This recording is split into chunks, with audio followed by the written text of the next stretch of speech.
ಮಕ್ಕಳೆಲ್ಲ ತೂಗು ತೊಟ್ಟಿಲಲ್ಲಿ ನನ್ನ ನಿತ್ತರಲ್ಲ ತಿಪ್ಪೆ ತೊಟ್ಟಿಯಲ್ಲಿ ನಾನು ಏನು ಪಾಪ ಮಾಡಿದೆ?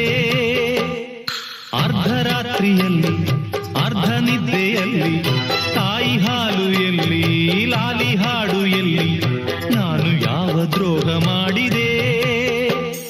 ಭೂಮಿಯ ತುಂಬ ಅನಾಥರೆಂಬ ಕೋಟ್ಯಾನು ಕೋಟಿ ಕೂಗು ಇದೆ.